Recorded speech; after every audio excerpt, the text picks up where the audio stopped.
little help with assignment 5, focus on sampling. So when you open the starter patch, it looks like this. If you exit presentation mode, you get some more detailed instructions on what you should do for the assignment. So the point of the assignment is to use audio samples to create a sound collage or a music concrete composition.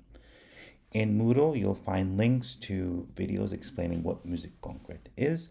It's basically a early version of sampling that was used with tape machines or vinyl, and was originally conceptualized as something in the avant-garde music in the 1950s and 60s. But of course it became used in popular musical forms, especially when it merged with sampling in the 1970s and 80s. In the more detailed instructions here, it says create a sound collage generator using samples based on the max patch provided. And I would like you to use at least four short samples of your choice. You can use them either from this max collection here. If you click on the left side of the patch, you'll see a list of sound audio files here. These may vary from your computer to mine, but you'll find at least a few there. Or you can download some from websites like freesound.org, where you can get some sound files available for free, or you can create your own with your own recordings. So connect these up with a beat mixer to control the volumes of each sample and at least 2 beep objects. Then it says explore different sound textures that can be created with the samples, playing speeds and pitching shifting. And make things as automated as possible using the object's preset and pattern storage. Well, I'll explain those in the video. So when returning your work, make a zip of your folder containing your patch sound files. And also, if you feel the patch might not work to your liking, or if the patch isn't working to your wishes, you can make a video and explain to me what's meant to happen in the video. You can make the video either by making a screenshot like what I'm doing now, or you can film the screen with your phone and upload that to Moodle. Please return by the date, and the most important thing is to have fun and be creative. So here, in the simple version of the patch, I have the playlist object connected with a bunch of message objects here. If I turn on this, let's say like this toggle, this global toggle button, we can hear this loofah sound. And here I have it on repeat. And we can do some fun things with this sound. So it's just this loofah beat. We can change the shift the pitch of the sound with this little routine here, whereby if we pitch shift it, this is the amount of pitch shifting that will occur. So if pitch shift receives a 2, it'll be double the octave. If it's a 1, it'll be as it originally was. So here you have a table showing what each one is. Unison is 1, octave is 2. A perfect fifth would be pitch shifting it by 1.5. A perfect fourth would be pitch shifting it by a factor of 1.3, and so on. So if I turn on the time stretch toggle here, I can see what it sounds like when I pitch shift it.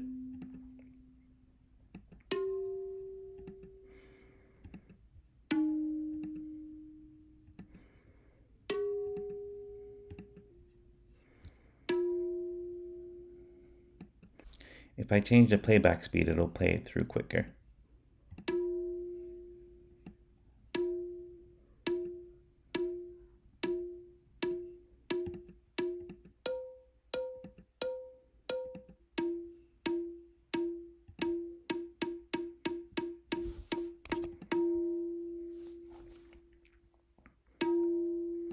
Okay, and changing these values here will change the selection, and that'll make the sample either shorter or faster. Let's see if we can get this to work here. It doesn't work because it's not connected. So let's connect that and start from 0.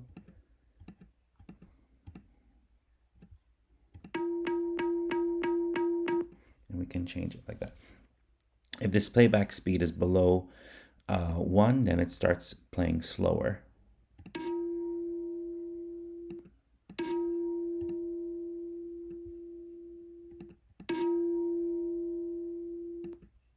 And if it's below 0, then it starts playing backwards. You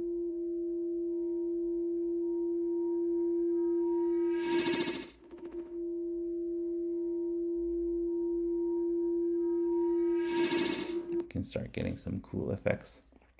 If you want to be very fancy, you can set this up to a step sequencer. For example, live.step. And if we go to the documentation for live.step, we can take some of these parts of the patch. I'll close this, and then we return to this one and paste in this sequencer here. And if we play this back, we can see what the output of the step sequencer is. I'll put it at 60, so it's nice and slow. And you can see these are the values coming out of it. So you can connect these values in various ways to your patch, but the one I'm interested in now is the MIDI note value, and that's indicated by the second value in this list. So to access that value, I'll use unpack 00 to unpack the list. And I'll just have a message going from here. So now I have the MIDI values coming out from this sequencer. So now I can use these values to pitch shift my my values here, or pitch shift I can use these values to pitch shift the pitch of the playback frequency of my sound sample. So what I can do is separate these values, or I can transform these values into values between 1 and 12 by doing mod 12. So basically this gives me the remainder of these values, and these will be values between 0 and 11. So this will give me the kind of like the 12 possible values between octaves, 0 and 11, or C and C above an octave. And these values here are all between 1 and 2. So what I can do here to transfer these more, I can scale these. So this will be between between 0 and 11. And I'll scale those values between 1 and 2. So when I do that,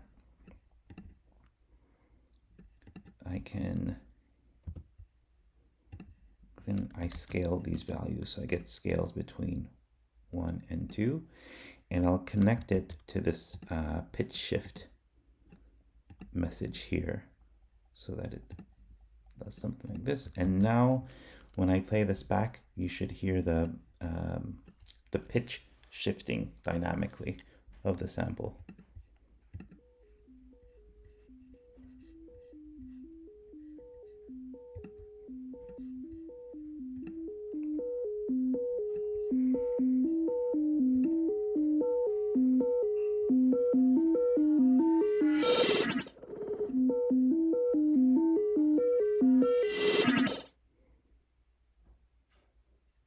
Does it play back?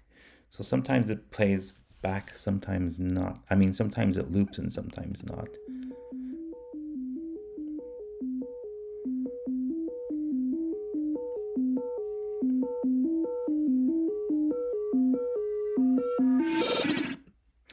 Okay, so now that I have some sort of sampling going on or some sort of melody going on, I'd probably change this if I were to hand this in, but maybe it gives you an idea of what you could do. I'm going to connect this to actually I don't need this. I'm going to connect this to one of the beep objects. So it says to use a beep object. So I'm going to use the flanger. Where's beep? Beep's down here. And I go into effects and I'll use a flanger object. I'm going to paste this into my setup here. And then we'll see how it sounds. That's sound sample going through a flanger.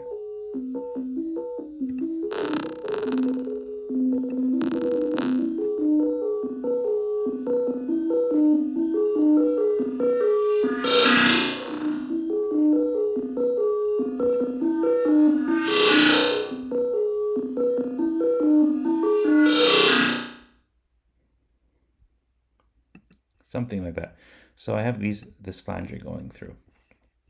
Okay, so in terms of storing values, we can use either the preset or the pattern storage value. So the preset is something that you're familiar with already, and that would be something that I control. Let's say some general things about the patch, like maybe I want to preset the tempo.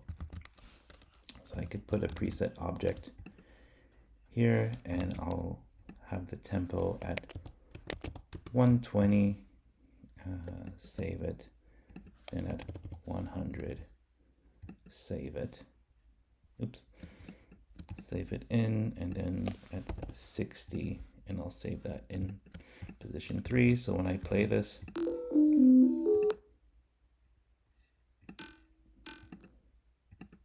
okay, so this has to be on all the time.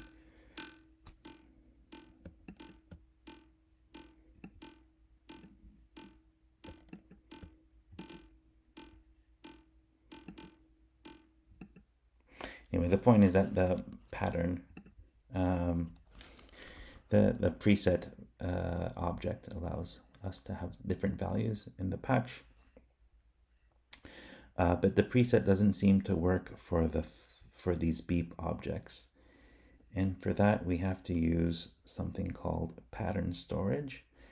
But how it works is that you can play with the presets of the flanger like this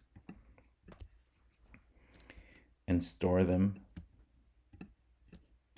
in the pattern storage.